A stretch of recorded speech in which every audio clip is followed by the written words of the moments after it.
Entramos en esta segunda sesión dedicada al cuadro integral de mando dinámico en lo que es la estructura del modelo ya construido en el software Benzin.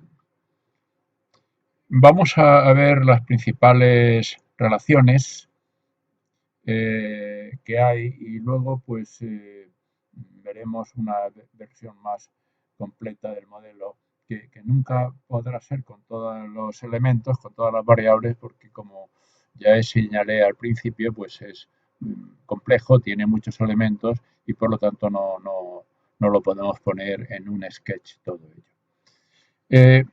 Un objetivo importante, aunque como ya señalé, el definitivo es mejorar el balance de cada una de las tres empresas que están compitiendo en este mercado, que repito, tiene 4 productos, lo vamos a ver aquí.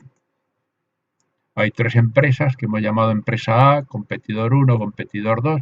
Hemos llamado empresa A porque inicialmente es la empresa líder, como pasa en tantos y tantos casos. Hemos considerado 4 productos, 1, 2, 3 y 4, y hemos considerado vendedores junior y veteranos o senior, como prefieran llamarle. De manera que estos son los subscripts de este modelo.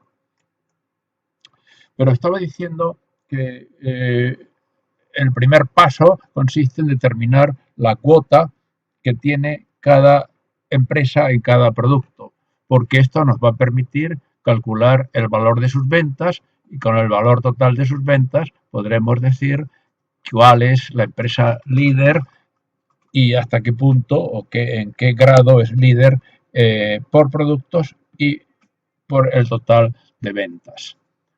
Hemos tenido que hacer una serie de pasos intermedios simplemente para normalizar que la suma de cuotas en tanto por uno para cada producto sumen 1 y naturalmente lo mismo para la cuota en ventas totales. Por lo tanto, estas de aquí podemos obviarlas en el sentido de que realmente lo que nos interesa es esta otra final, pero la que se va calculando son estas que hay que normalizar, como he dicho, para que sumen 1. Tenemos, por tanto, la cuota del primer competidor, la cuota de la empresa A y naturalmente también una cosa similar para el segundo competidor. Pero basta con que veamos, por ejemplo, esta de la empresa líder para que tengamos ya una idea bastante precisa de cómo se determina la cuota. Que en realidad lo estamos viendo aquí, hay una cuota basal inicial y hay efectos derivados de precios, efectos derivados de publicidad, efectos derivados de distribución y efectos derivados de la imagen que tiene que ver, como luego veremos, con el hecho de ser más o menos líder y tiene que ver también con el hecho del word of mouth. Por lo tanto, si vemos ya cómo se instrumenta, pues naturalmente esta cuota que hemos llamado previa y provisional por las razones que he señalado para poder hacer que sumen 1, están en tanto por 1, aquí vemos las unidades, pues es una variable de nivel que tiene en cuenta la variación de la cuota basal, el efecto precios, como hemos dicho antes, el efecto imagen, el efecto de publicidad por productos, de publicidad total o corporativa, también hemos denominado publicidad corporativa, que es diferente a la de, no es la suma de la publicidad por productos, es una publicidad sobre la total de la empresa, esto lo sabemos perfectamente. Efectos de distribución y partimos de unos valores iniciales. Los valores iniciales los vamos a ver aquí, que son el 45% para cada uno de los 4 productos. Recordemos que hay 4 productos, la empresa A, la empresa líder, tiene el 45% del mercado en cada uno de los productos. La variación de la cuota basal es lo que de alguna forma tiene que ver con el efecto word of mouth, porque va a ir incrementándose en la medida en que más cuota significa más incremento de cuota. Hay un elemento que se autorrefuerza. Esto es lo que se deriva del boca a oído, del word of mouth, como ustedes prefieran. Y como es fácil entender, el efecto precio, pues tiene que ver con el hecho de el ratio de los precios que fije la empresa para cada tipo. Tengamos en cuenta siempre que estamos hablando de una variable con suscriptores o una variable vectorial, si prefieren denominarla así. Por lo tanto, hay un efecto precio para cada producto sobre el precio de mercado. De tal forma que a través de una tabla, de una relación tabular, cuando la empresa tiene un precio por encima del producto, perdón, por encima del precio de mercado, se penaliza y por lo tanto su cuota derivada de este efecto disminuiría.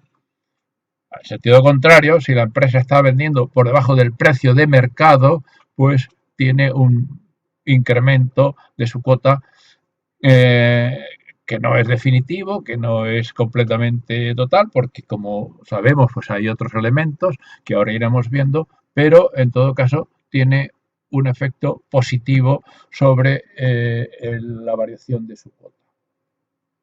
Esto es simplemente una manera de normalizar los efectos derivados de cada uno de los palancas, de cada uno de los componentes que estamos señalando. Entonces, vamos a ver entonces, por ejemplo, la distribución, pues es una tabla también, como antes, que la variable de entrada sigue siendo el ratio de lo que la empresa en cuestión, estamos viendo para la empresa A, la empresa líder inicialmente, gasta en cada producto sobre la media del mercado. Así están planteados todos los el de publicidad corporativa, pues es exactamente igual. Aquí hay otra tabla, otra relación tabular. Bueno, aquí hemos llamado líder, deberíamos llamarlo empresa A, pero perdonen a veces estas pequeñas discrepancias, pero líder y A es líder en el momento inicial, no necesariamente a lo largo de todo el proceso, porque eso va a depender de lo que hagan los otros, las otras dos empresas con sus palancas respectivamente. Entonces voy a volver al esquema y para el segundo competidor pues tendríamos un elemento igual y asimismo para el primer competidor, de manera que quizá no valga la pena insistir en que aquí volvemos a tener la variación de la cuota basal, el efecto precio, el efecto imagen, el efecto publicidad en productos, publicidad total o corporativa, distribución, etcétera. Bueno, los mismos componentes que los mismos determinantes, los mismos drivers que teníamos para la empresa A, salvo que esta empresa, pues la cuota basal, pues hemos supuesto que tiene el 30% en el producto A, el 35% en el producto 2, en el producto 25% en el producto 3 y 20%. Naturalmente, el segundo competidor es la diferencia a 1 de la suma de lo que tiene la empresa A y el primer competidor, porque como ya he señalado, pues tienen que sumar 1. Entonces, todo esto nos va a permitir determinar la cuota a la que podría aspirar la empresa, porque imaginemos que tiene una cuota para un producto del 40%, pero luego no tiene suficientes productos en el almacén, de manera que su producto final, su cuota final, no va a ser la que se ha determinado aquí, sino la que se determina si es que tiene suficiente cantidad de producto en almacén. Esta es una complejidad que tenemos que tener en cuenta y por eso una palanca es decidir, si vemos que nos estamos quedando sin producto, invertir en incrementar la capacidad de almacenamiento. Esto lo iremos viendo sucesivamente. Entonces, el valor del líder, esto es importante para determinar el efecto global de imagen, está determinado porque sea líder en ventas totales y como ahora vamos a ver, no es lo mismo ser líder cuando se vende o cuando se tiene una cuota del 45% que cuando se tiene una cuota del 75%. Hay un premio adicional. Esto lo hemos incrementado a través de esto.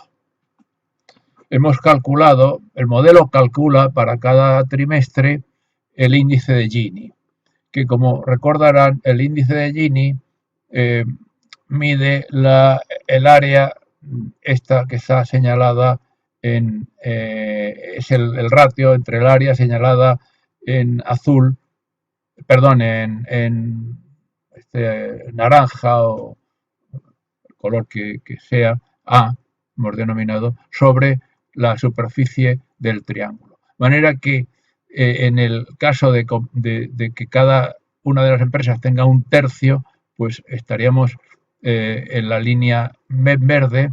En el caso que una empresa tenga el 100%, estaríamos aquí y el índice sería el máximo y todas las situaciones intermedias que quieran. De manera que aquí lo que hace el modelo es ir construyendo esta línea que estoy marcando aquí, poniendo por orden la empresa que más vende, la siguiente y la siguiente. Naturalmente acaban sumando 100% o 1, como prefieran, y esto nos permite calcular el índice de Gini.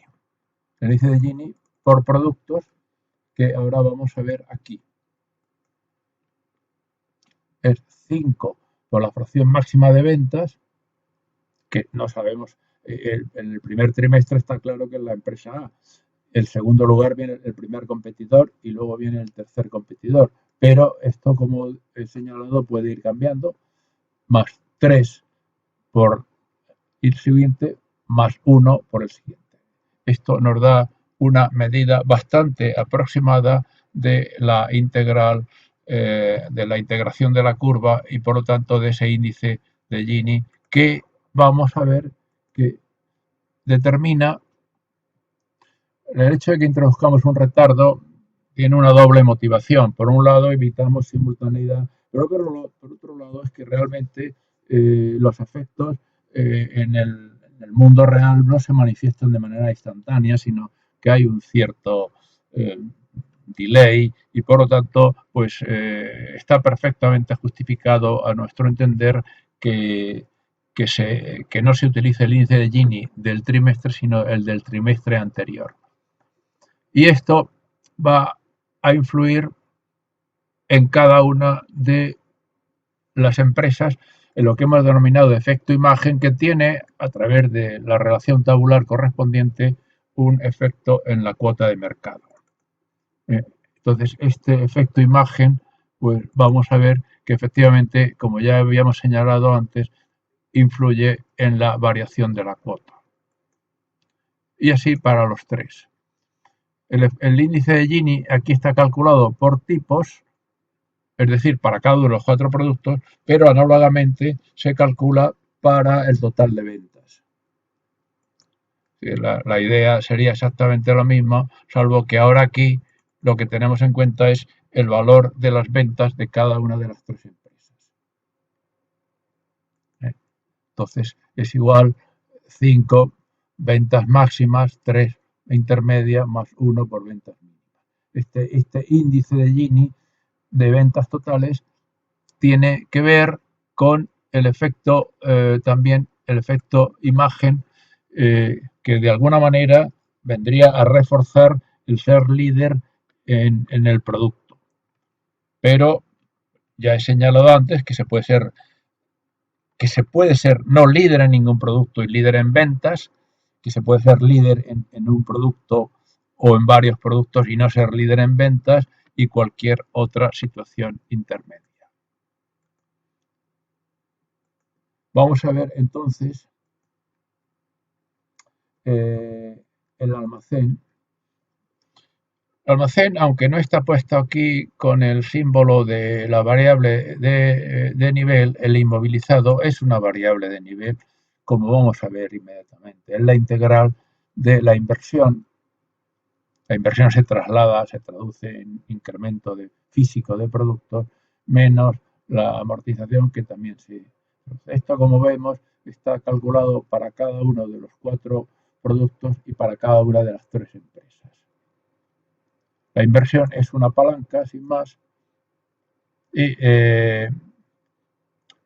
para la empresa A pues, tiene unos determinados valores que podemos cambiar, pero que inicialmente dejamos fijos, y en cambio hemos hecho, para poder hacer un juego uniusuario, con un gain, la empresa A iría cambiando sus valores y las otras 2 empresas, el competidor 1 y 2, pues estarían utilizando unos valores que vienen de una tabla, pero fijémonos, esto es interesante, que la inversión para el competidor 1 es una tabla del tiempo, pero tiene una variable aleatoria. Esto me interesa resaltarlo para poder hacer un juego uniusuario en donde el jugador es la empresa A, pero no sabe exactamente qué van a hacer el competidor 1 y el competidor 2 porque tiene un componente aleatorio. Tiene un componente aleatorio que no es completamente fijo, sino que tiene que ver con lo que esté haciendo el competidor A.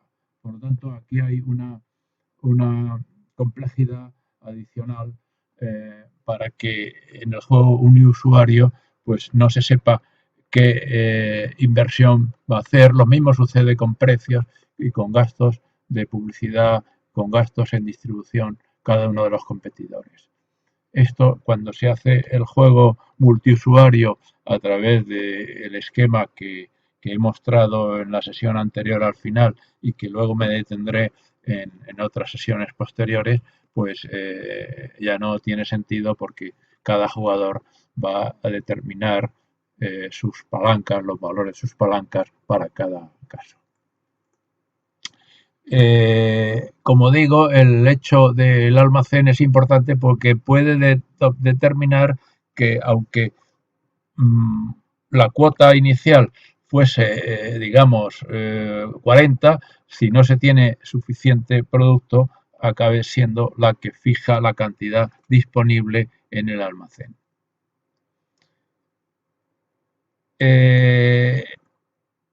Los beneficios pues es algo bastante convencional porque se calculan teniendo en cuenta los ingresos por la venta definitiva, con todas las restricciones que he puesto antes, se vende, lo que marca la cuota restringido porque se tenga o no producto en almacén. Esos son los ingresos. ¿Qué gastos tiene? Pues hay que calcular la amortización, que está fijada legalmente, como hemos dicho antes, en las condiciones de contorno, los gastos que ha decidido hacer en publicidad corporativa, en publicidad por productos, los costes de adquisición de productos, los gastos en distribución, gastos financieros y finalmente llegamos al beneficio distribuido o dividendos con la política de payout que determine cada empresa. Pero en fin, nosotros podríamos decir que nos vamos a detener aquí en los beneficios acumulados para cada empresa, para cada una de las 3 empresas y también por suma los del mercado. Esto en sesiones posteriores vamos a hacer optimización, vamos a utilizar el optimizador de Vensim en varios sentidos, pero en fin, no quiero adelantarme a esta situación, a esta cosa que, como digo, veremos en su momento. Yo he repetido reiteradas veces que la situación de la empresa la da realmente el inmovilizado, en donde tenemos el total activo y el total pasivo. Y entonces esto es lo que realmente eh, tiene que tener en cuenta.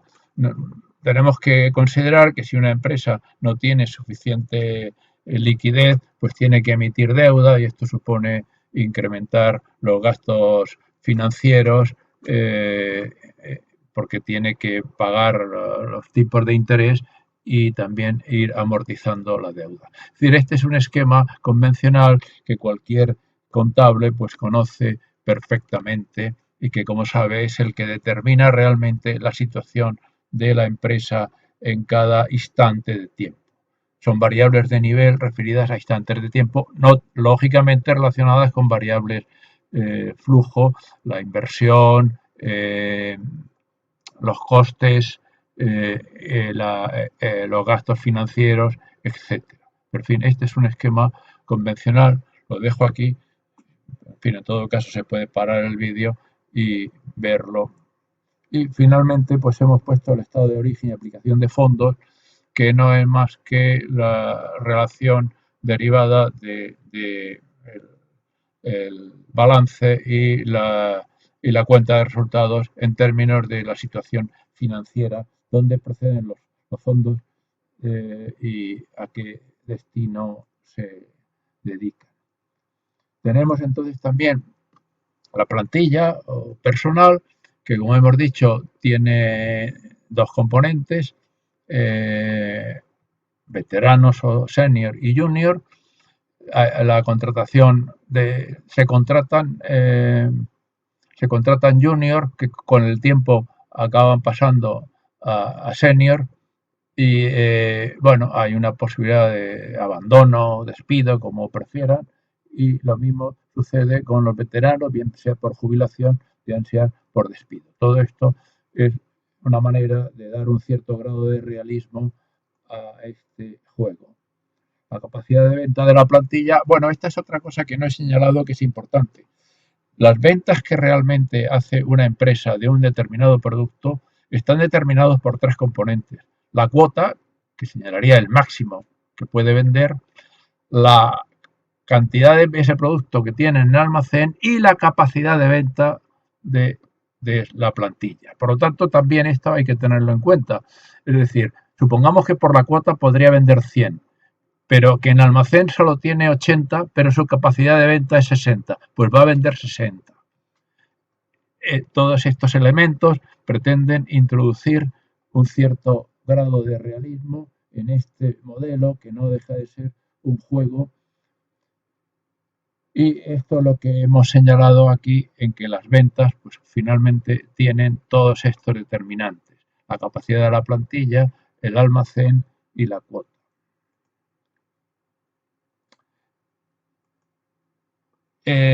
Con esto termino esta sesión. En la siguiente haremos simulaciones y también juegos de optimización, tanto de mercado como de optimización de una empresa determinada. Para medir, y esto es lo que le interesa especialmente al regulador, hay que ver que el grado de monopolio pues no sea excesivamente alto. Es decir, el regulador puede tener a su disposición pues el índice de Herfindahl, que, como sabemos, mide el grado de monopolio, porque es la suma de las cuotas por empresa